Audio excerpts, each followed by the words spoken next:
Here we go. All right, welcome back to the Game Smash podcast. As always, I'm your host, William Liberty, and with me is... Fawaz Muhammad Yusuf. And today we've got a pretty packed podcast. We got Mighty Number 9, bit of a debacle, delayed to 2016.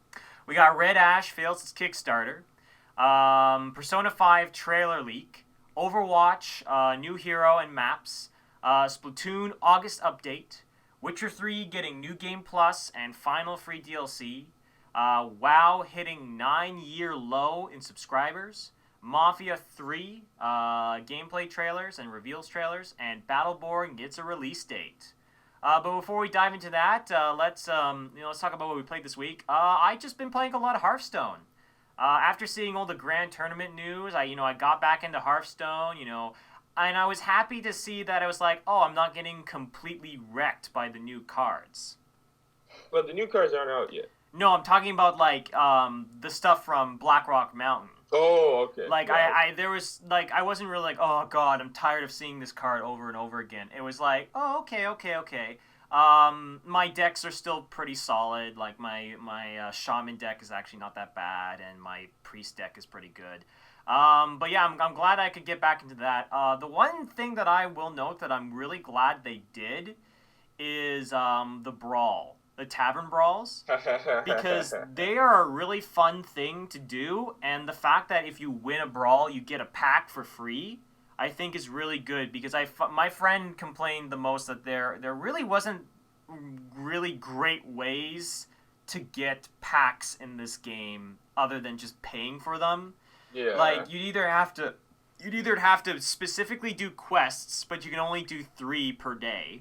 Yeah. And or you'd have to just grind and get 3 wins to get 10 gold, and that would take forever. So yeah. So I'm glad that they've added that system. It's a lot of fun. But yeah, that's just what I've been playing this week. Hearthstone, good stuff. All right, what about you, Fawaz? Good stuff. Well, I've been playing Borderlands too, so I finally found someone that I can play that game with cooperatively. I went online and I got this dude who was trying to play it too. So we've been playing the game together. It's been a lot of fun because it's a cooperative game, but for the first 50 hours or something, I played solo. Yeah. So it's there aren't a lot of cooperative elements to it. So it doesn't really change. I mean, all that changes is that the enemies become more difficult. Mm-hmm. So there's not at least the class I play doesn't have support abilities. So you play the Necromancer, right? Yeah, I played a Necromancer. Maya, the Siren, she's got a lot of support abilities. Oh, yeah. And I play a little bit of her every now and then, but my level 50 character is my Necromancer. Mm-hmm. So we've been playing together and stuff, and it's a lot of fun. It's although I can't lie, I think I'm getting tired of the game. I had a really rough go of it yesterday because we started playing a Ultimate Vault Hunter mode where the enemies become very, very difficult to kill. Oh, Jesus. Yeah. And I just wasn't having fun yesterday. So I think it's off because, shit was getting on my nerves. I feel like that game is really good in small bursts. It's a good game. It's play for a bunch and then give it some time, take it a break, and then come back to it. It's a lot of fun, and I think I like the fact that you can play it single player and still enjoy it. Obviously it's very co-op heavy. I'm not gonna lie, it is really, really good when you're playing with 3 other people. Yeah. But I'm I had the same thing where I played the game almost exclusively by myself, and I still had a good time. And I think it's just because in Borderlands 2, it did a better job of creating the wacky world and making it a lot more colorful than it did in Borderlands 1. Because Borderlands 1 suffered a lot from very lack of world, very kind of muted color scheme. I couldn't believe that the world was so wacky and weird, but the color scheme was still kind of grayish. I know, in right? that game, and I found that It's, bizarre, which is why Borderlands 2 just made the smart decision, just make those colors kind of pop out a lot more. yeah. Oh, and Tiny Tina is awesome. Yes, Tiny You're right. Tina is awesome. My friend hates her though. He absolutely hates her. He's always complaining about her. So I don't know why that just makes me love her even more. Like I'm always like we're just in the party and I'm just quoting Tina's lines and stuff and he's like, "Oh my God, stop." Well, that's the funny thing about Tina is that I've never seen a fan base just either oh my god she's amazing or oh my god I fucking hate her. Like, Yeah, I could definitely see why someone would hate her though, yeah, because she's always talking all hip hop like and stuff, yeah. even though she's like totally white and shit. And It's interesting though. I'm not gonna talk about it, but I feel like there is kind of a subtle nod to why she does that, and it's only until you get later in the game, and it's interesting. oh yeah, yeah, I've done like her mission that you find out what happened to her parents and all that stuff, and yeah, Yeah. yeah, I was like, yeah, this was a.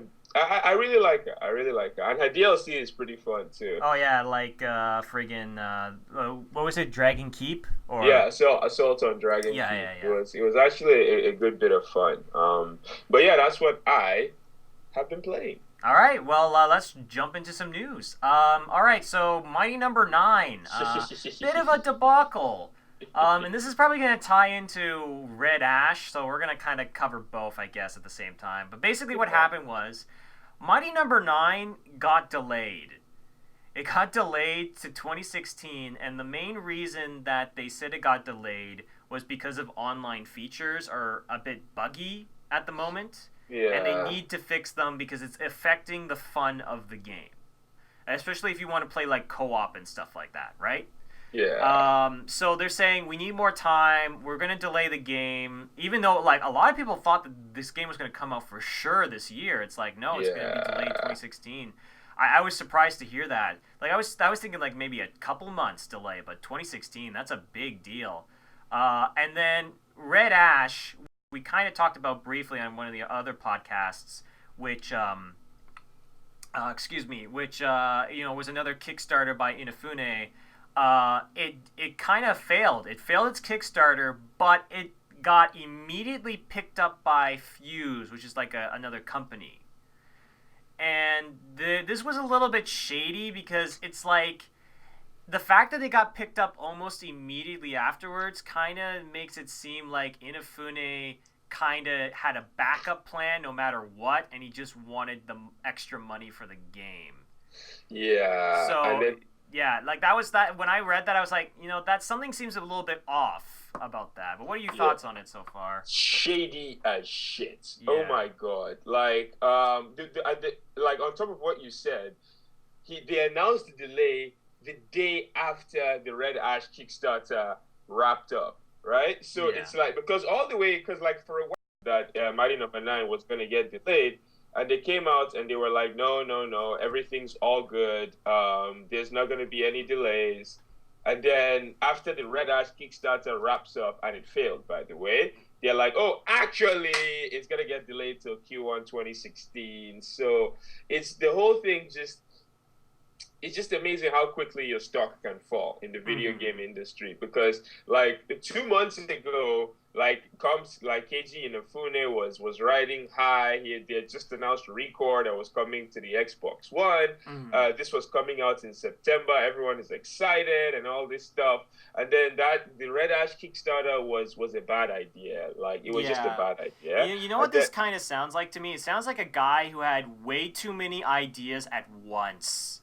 And it's like, oh, I want to make this game called Record. I want to be part of this game, My Number Nine. I want to make this Red Ash game, and it's like he didn't think, oh, I should get one game made first and then do the next game, like in that order. That's at least what I kind of feel. Maybe that might have been one thing that happened. I don't know. yeah, yeah. So it really did feel like he was taking advantage of people's trust because yeah, like the Red Ash thing, it failed, and then literally like a couple of days later, maybe even the next day, we find out that oh, he actually has backing. So I'm like, then what did you need the Kickstarter for?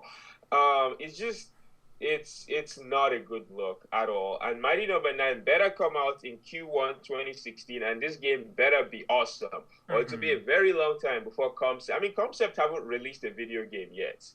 Yeah. This is their first game, and this is like the second delay now. So yeah, it better come out in Q1 2016, and it better deliver. Because if this game comes out and it's not very good, like I think like it's gonna be a long time before anyone trusts Concept with anything after this debacle. Yeah, it's a real shame. It's a real shame. And it'll be interesting to see if this has any effect on other Kickstarters going forward. I doubt it. Yeah. I doubt it. Unless like Yooka-Laylee flops, unless Yooka-Laylee posts this shit as well, and then that's the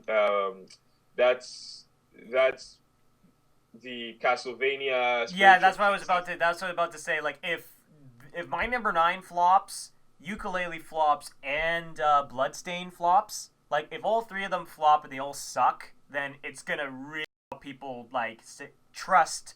Oh, I used to be a game designer in this game. I can totally make my own game, with your support. Yeah. So that kind of like I can see where this mistakes are starting to happen, and I still kind of think Mighty Number 9 is gonna be good, but it sucks that we're not gonna see it till 2016. Like it's a real bummer. As a quick aside, Mighty Number 9 is not actually their first game. They've actually developed quite a few. I forgot that they were the team behind Soul Sacrifice in 2013. Oh, okay, yeah. Yeah, and Yaiba and Ninja Gaiden Z. Although I think I can be forgiven for forgetting that game existed. So, but yeah, Mighty Number 9 is like their 4th game actually. So I was completely wrong on that. But I digress. Yeah. So let's hope that these games do come out and they're fine. Let's hope for that. But let's talk about some more positive news. Persona 5 trailer leak. There's a new trailer that got leaked, and Atlas did their best to, rip it off the internet almost immediately. But luckily, we were able to find a really hilarious version of it, which is these guys reacting to it. But basically, sort of the cliff notes of what happens in the trailer. It's a lot of stuff that was from the first trailer, but some new stuff. Showed off some new enemy types. Seems like there's a scene where like some security guards actually turn into shadows at one point. Everyone's getting guns or like some ranged weapon, and I find that really interesting. So it seems like every character in your party will get a melee weapon and a ranged weapon. So it seems like it allows you. It's like, all right, do I want to? And I think how they might. This is how I'm guessing it's gonna work. Is that I have a feeling that the ranged weapons are going to be more accurate and hit more often, but they're gonna crit less or something like that. Okay. And they're gonna be like basic easy to hit, and then guns are gonna be a little less accurate. But if you hit them, you have more likely of getting crits and stuff like that. Because I think in the trailer, every single shot that was like every gunshot crit in the trailer. Okay. So I think that's what they're kind of establishing with that. So it allows you. All right, do I want this guy to just go for straight up damage, or do I want this guy to crit or something like that? Okay, that's an interesting interpretation. Yeah. This is just a theory that I have, but yeah, it's an interesting theory, and it'll be cool to see if they take that direction, because that'll really that'll be an interesting spin on the standard combat that we've come to know. Yeah, because a lot in Persona 3 and 4, characters had different advantages, especially in 3. In 3, it was like there was a character who had like a big, hefty melee axe. Like he could only use like these big two-handed weapons, but his accuracy was shit. So he'd deal a lot of damage, but he would miss a lot more. And then there were other characters that it's like he does a lot less damage, but he never misses. And he has a high chance of critting. So he kind of makes up for it to a certain extent. So that might be an interesting thing. The other thing I'll have to say is that the level designs that they've shown so far are way more intricate. There seems like they're definitely pushing the whole like stealth kind of thing, like you're a thief in the night or something like that. Yeah, it looks pretty interesting. Yeah, and I love this because As much as I loved the levels in Persona 3 and 4, I will have to admit they are kind of just little generic mazes when you think about them. Like just from a design standpoint, not in like the presentation and the thematic, stuff behind the levels.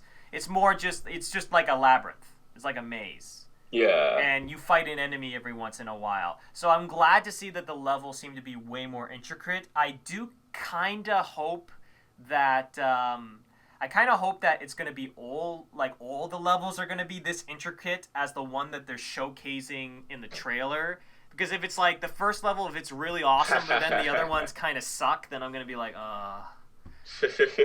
And just one last thing. The thing that I found the most interesting is that the characters seem to kind of have slightly different personalities during the day and night. Like from it's like someone's been pointing out in a lot of analysis for this game is that the main character of this game, he might be kind of crazy. He might be kind of insane, a little, just a tad. And this is kind of a new thing for Persona because it's like not a whole lot of the characters, like the main characters especially, there's not really a main character in the Persona universe that I know of that's completely insane or kind of insane. Like usually the character you play as is kind of weird, like to a certain extent. Oh, okay. Yeah, you'd know better than I would. I've only played one Persona, and the main character in that had no personality whatsoever. So yeah. Well, it was kind of like he was meant to be like a cipher, essentially, like a surrogate for you. Like that's sort of how it kind of went. But yeah, just interested in Persona, and I'm hopefully we'll get to see more footage, and yeah. So by moving on from that, Overwatch. Overwatch got a new character, and I'm forgetting the character's name though. Oh no. Oh jeez. I believe it was Lucio. Yeah, Lucio. See, that's what I'm here for, Tanner. Yep, that's what you're here for. Okay. You had to get me back for last week, I guess. Yes. But yeah, he looks really cool, and they announced some new maps. But the new hero guy, it's interesting. He kind of makes me think of Jet Set Radio in a weird way. He does kind of. But what do you think of him so far? He's pretty cool. So, when Blizzard announced this game, one of the things that they said they wanted to do was to have a very diverse cast. Have people from different nationalities and different. It's not all not generic looking heroes. So Lucio comes from Brazil, and he rollerblades. He seems like a very fast support type character. He's got a lot of music inspiration in his moves. Like he has this. He has this thing that can either heal his teammates or can make them move quicker, and I think they have to be like in a certain range of him for it to take effect. He seems really fast. He can wall run. Overall, he seems like a cool character. Another cool addition to this really really cool looking game. I gotta give Blizzard props, man. They were like, let's make a third person shooter in a market full of third-person shooters, and they found a way to make one that just stands out from the pack, despite the fact that it and Battleborn pretty much look identical. Yeah, we're going to be talking about that later, but yeah, it is interesting. There are differences between the two, and I might talk about that later, but it's interesting how they're putting a lot of effort into this. I really hope it works out for them because, like I said, I've been so burnt out by the shooter genre in general, and I really want to get back into it, and I'm really hoping that these games do a good enough job that I might be able to get back into team-based shooting games again. Because it's been rough. Pretty rough. Been rough. They still haven't said anything about a console release, but I mean, considering Diablo 3 came to consoles and it did pretty well on consoles, and this is a third person, something like, say they announced Warcraft 4, fingers crossed. Warcraft 4 is probably never coming to consoles because it's an RTS, and it just wouldn't work, right? But this is a third person shooter, so this this will work on a console. So I can't imagine it won't come to consoles eventually. It'll probably just come a little later. But I digress. Overall, Overwatch looking pretty good. There's supposed to be a beta coming sometime this year. So we're gonna keep an eye on that. Yeah, for sure. I want to get my hands on the game as soon as possible, just so I can kind of, because I've seen so much of it, but I want to like play the damn thing. Did you sign up for the beta? Yes, I did, but Okay. we'll see. We'll see if I actually can get in or whatever. Yeah. But moving on to some other cool shooters, Splatoon. Splatoon is getting an August update. They're giving you a new mode that you can play with friends, so you can have more like you don't have to go with randoms all the time as often. There's 2 new guns, and it's freaking hilarious because one of them's a Gatling gun, right? It's a full-on like Team Fortress 2 heavy Gatling gun, and then the other one is a bucket. And I find that so hilarious. There's like, which one are you gonna use, the Gatling gun or the bucket? The way you put it that way. Yeah, it's kind of hilarious, but that's the kind of weird creativity that Splatoon has, so that makes it kind of stand out. Like, so they added a couple more customization options Yeah. and some more maps. And overall, it's a pretty sizable update. It's a pretty chunky update and it's completely free.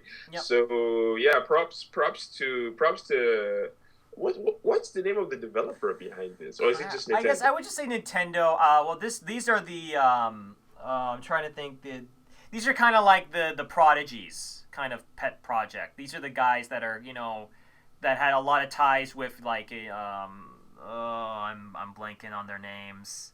Miyamoto and a lot of the guys who worked on Zelda, Mario, stuff like that. They're sort of like the Prodigies, I guess. Okay. That's how some people have kind of referred to them. So they seem to be like they're hopefully going to be the next up and comers for Nintendo. Okay. But yeah, they are the ones who are kind of working on it. But yeah, I like this free updating stuff. It's really good, and I want to see a little bit more because I still think for about $60-$70 for Splatoon is a little bit much.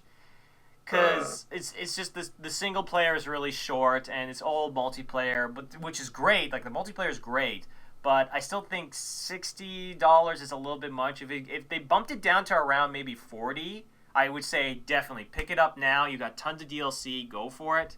I'm still a little bit iffy about the price for it, but still a cool game. Glad to see that it's doing well. Yeah, for sure.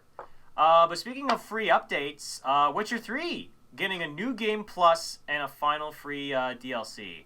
Yeah, well, the new game plus is the final free DLC. Okay, sorry, so I got that confused. Yeah.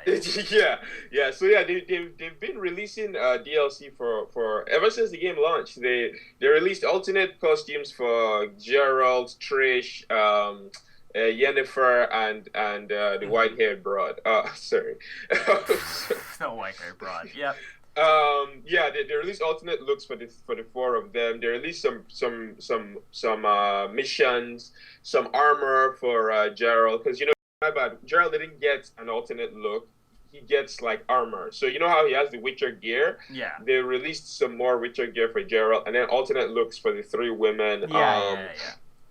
There's some weapon packs and stuff. But then the final DLC, the final free DLC is the new game plus. So people have been begging for this for a while, and these dudes were like, yeah, we'll see. And then it took them a while to announce it. They were like, yeah, we've got something cool for you guys for the final free DLC, and apparently it turns out that it's the new game plus. Mm-hmm. So props to CD Projekt Red, because first of all, The Witcher 3 was a massive game, so they were within their rights to charge for all the DLC that they released after this game came out. Like no one would have complained if they had charged for all of that stuff. If they'd made like the alternate looks pre-order DLC, and then they charged for like the missions and all that stuff, but they didn't. They were like, it's unbelievable how much free DLC this game has. It's insane. It's insane. Like 4 or 5 fresh missions, 3 new Witcher gears. I mean, sure, some cosmetic shit for the some cosmetic crap, but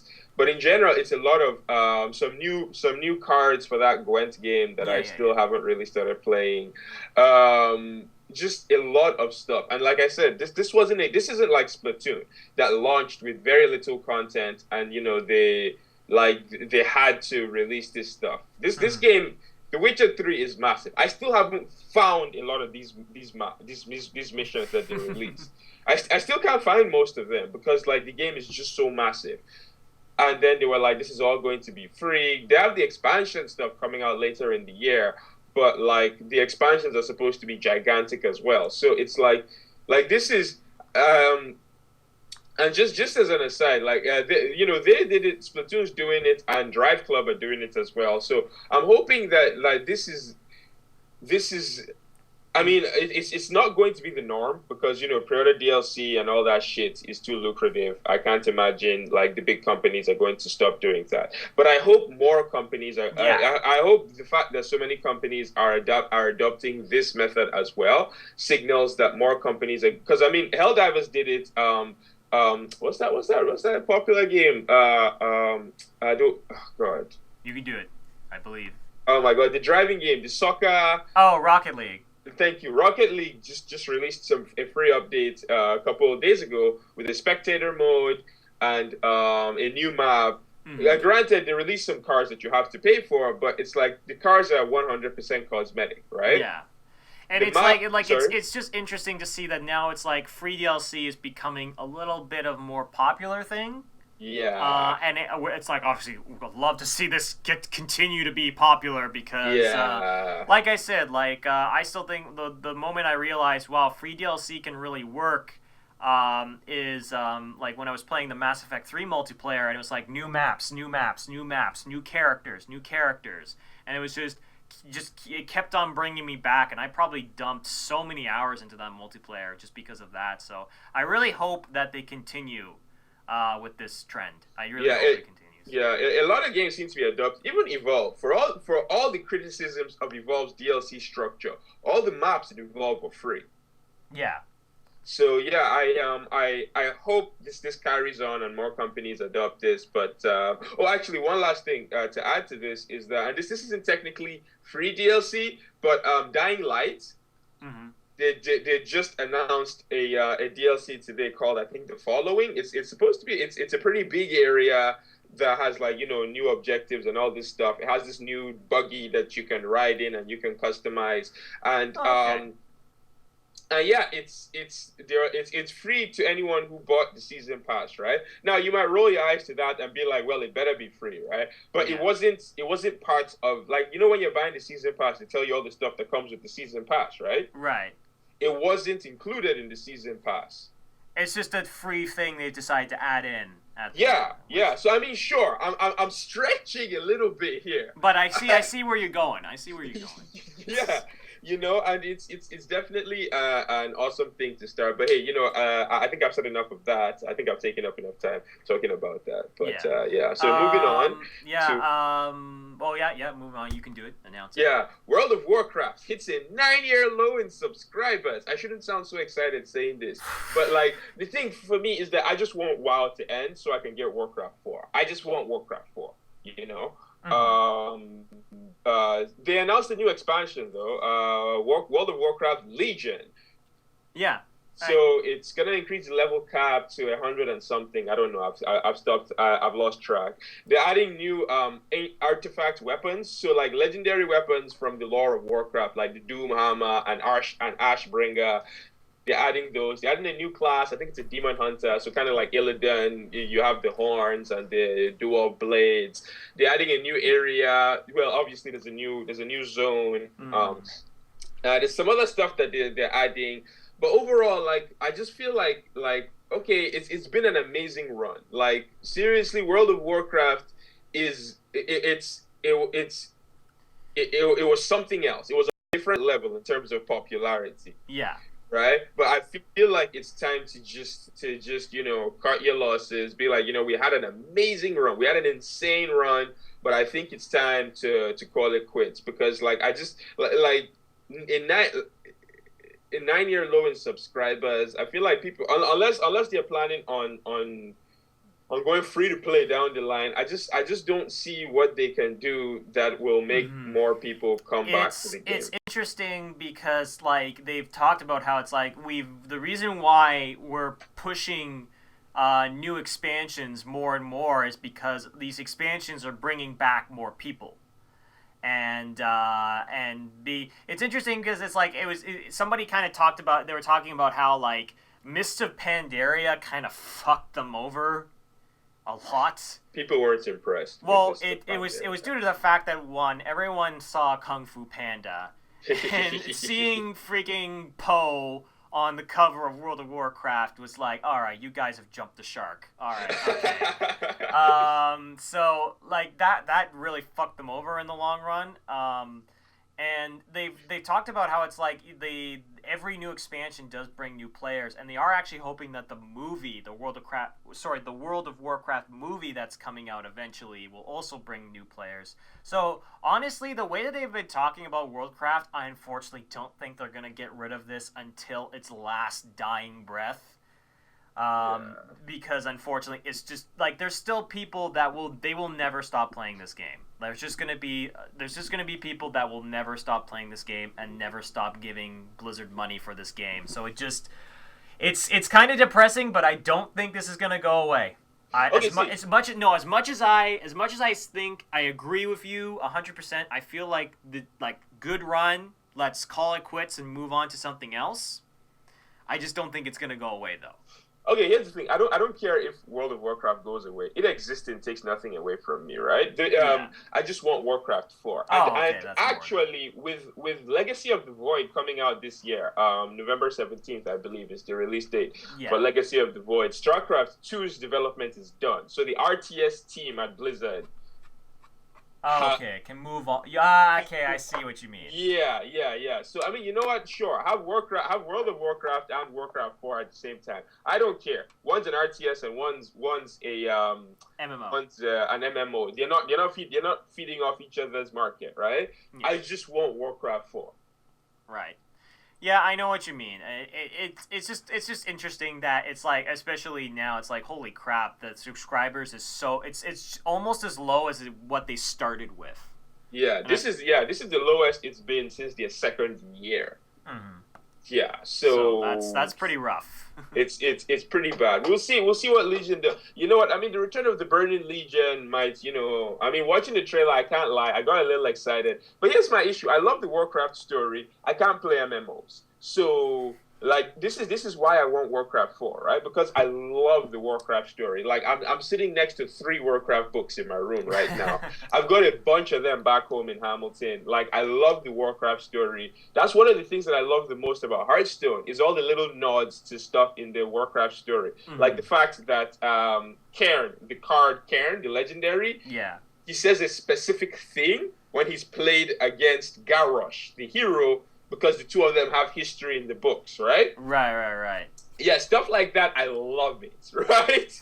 So, because I love the story, but I can't stand MMOs. Like, I can't do it. They're just not for me. Mm-hmm. So, like, I mean, it's funny I'm saying this. My laptop 4 came out today. I wouldn't be able to run it on my laptop. Yeah. But knowing Blizzard, if they announce Warcraft 4 today, by the time it comes up, I could save up enough money to buy an actual computer. Because it'll take them forever to release it. Yeah, I think, you computer, because you get, like, XCOM 2, Warcraft 4, maybe, like... Why'd you have to bring up XCOM 2? Oh, XCOM 2 is going to be so good. I've got such great graphics card. It's going to look amazing.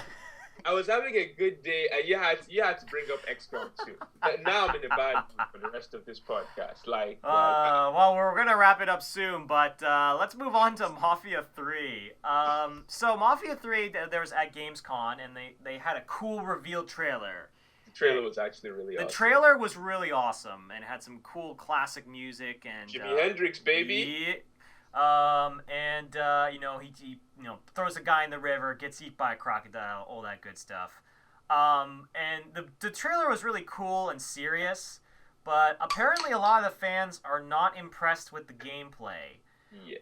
And I feel like some of the stuff is like, at first I was like, this doesn't look that bad. Typical shooting, overworld. Cars look kind of cool. I actually really like the ability to be driving, and you get like the rear view mirror in your HUD, essentially. Yeah, I like that a lot. I like that a lot. But somebody did point out like it's a bit goofy, because like this guy's driving through the street and cars are exploding like balloons. Like they're just like they're like a little bit of a touch.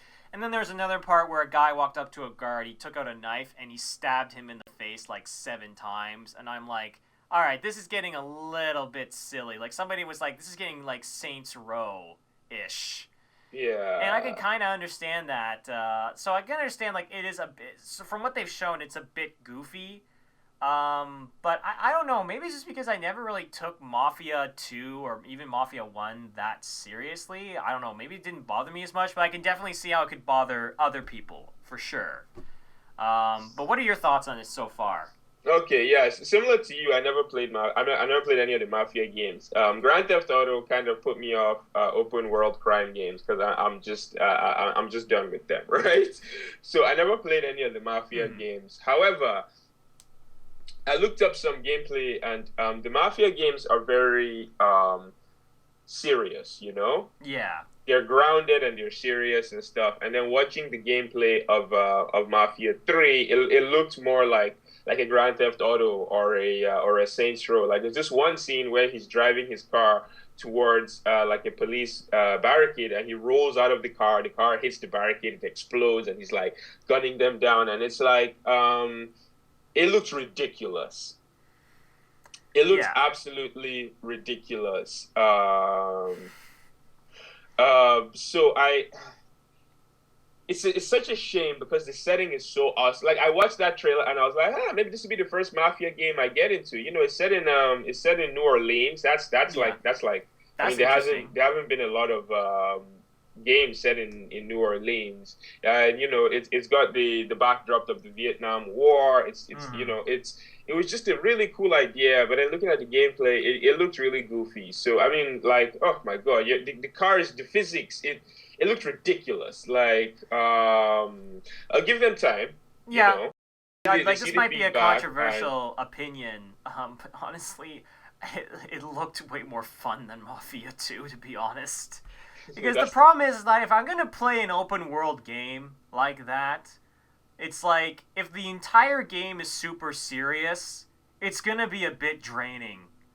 Because it's meant to be open world, you're meant to explore and do stuff. And if I'm supposed to take it serious all the time, then that's the one thing that like I liked about that I can respect from GTA is that like you're playing in the open world, and when the game wants you to take it seriously, sure you can take it seriously, but it's always nice to just say fuck it, I just want to just blow shit up.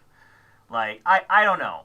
I guess I have a weird relationship with these kinds of open world games, so like I said, it didn't bother me as much as some other people took it. So yeah, but yeah, I do agree, it is definitely goofy from what I've seen. But yeah, let's move on to our last bit. Battleborn getting its release date, February 9th, 2016. My birthday, actually. Oh, well, there you go. You'll have a nice Battleborn game ready for you. Yeah. Okay. So funny story. Just a little bit of history. There was an quote unquote innovative multiplayer shooter that came out around my birthday this year. It came out on the 10th. My birthday is on the 9th, right? Yeah. Yeah. So this is the second one that's gonna come out. The first one was Evolve. So fingers crossed that history does not repeat itself with Battleborn.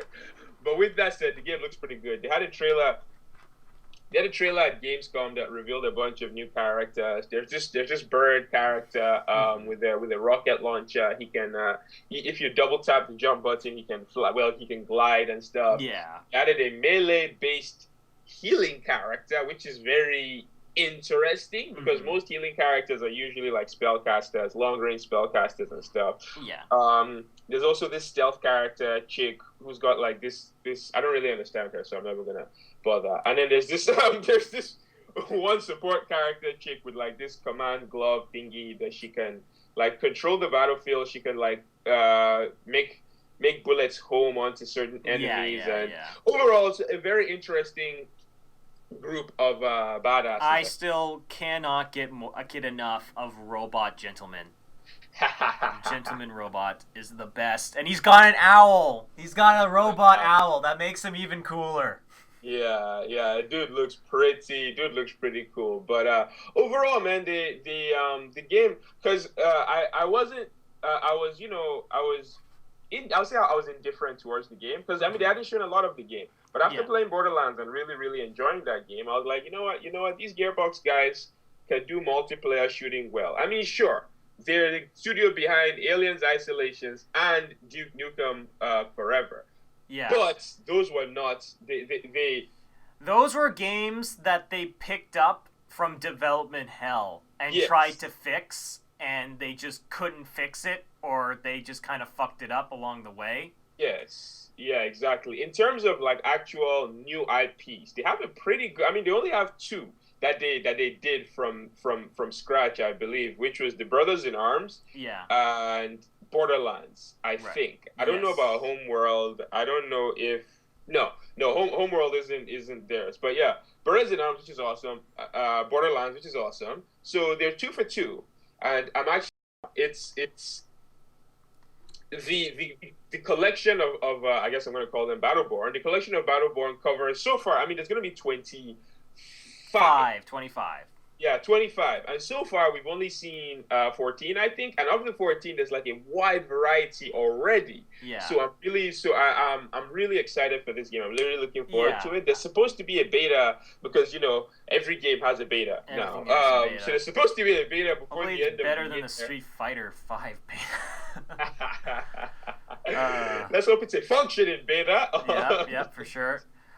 There's one thing I do want to point out, and this is the thing, like, I think Overwatch and Battleborn are both really kind of cool, but the one thing that Battleborn I feel does have over so far, and it could bite it in the ass, is that there's more modes. I feel like there's more stuff to do in Battleborn than there is in Overwatch, because I feel Overwatch is gonna be a very tight, competitive 5v5 or whatever, kind of, shooter game, like Team Fortress, right? Whereas I feel Battleborn, it has, it's going to have a co-op, mode against, like, enemies. There's going to be, like, you could play by yourself. You can play competitively.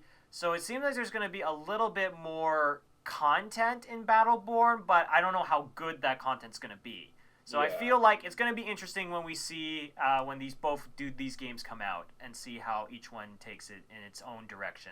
Yeah. It seems like they actually efforts into the story, because they've gone into details of the story, and it's some shit about how like it's the end of the world. That's always a nice way to start a story. It's always a great way to start. Yep. It's the end of the world. Like, all the stars in the universe have died. There's one star left, and so all these different races from different parts of the universe come to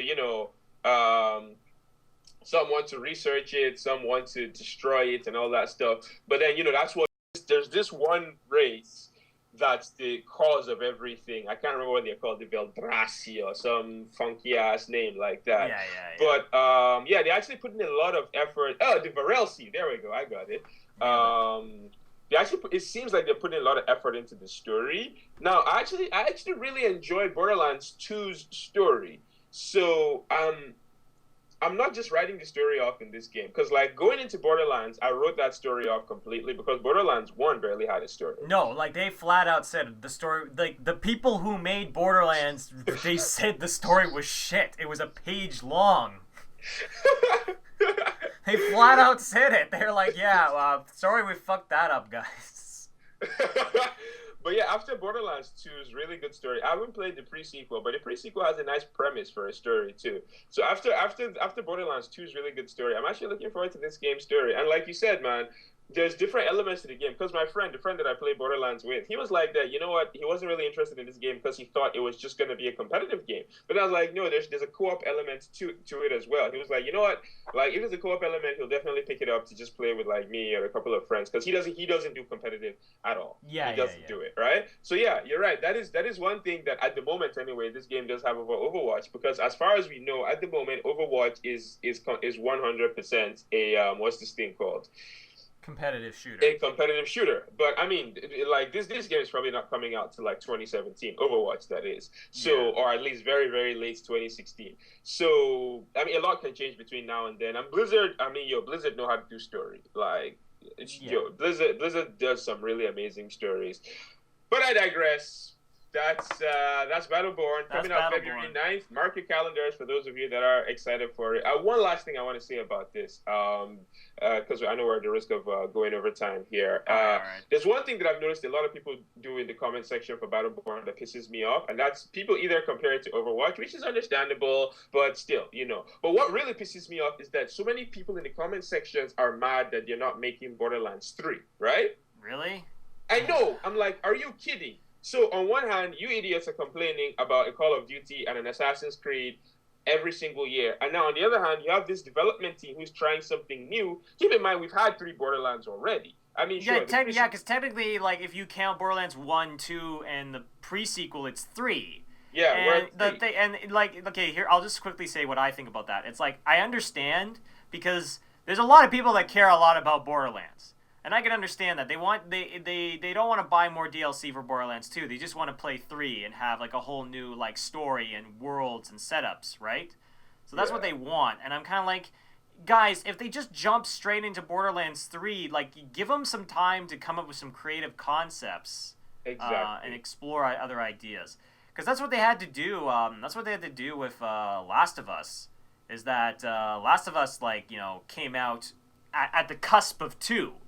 And it took a long time, and it gave Naughty Dog a chance to try something different and create something new, and it turned out really great. So let's let Gearbox try this new game out. I think it's gonna be good. Yeah. But I think with that, we're gonna have to wrap things up. So don't forget to like, subscribe, and comment. If you leave a comment in the comment section, we'll make sure to answer it in the next podcast. And as always, this has been William Liberty and Fawaz Muhammad Yusuf. And we'll see you guys next time. Thank you.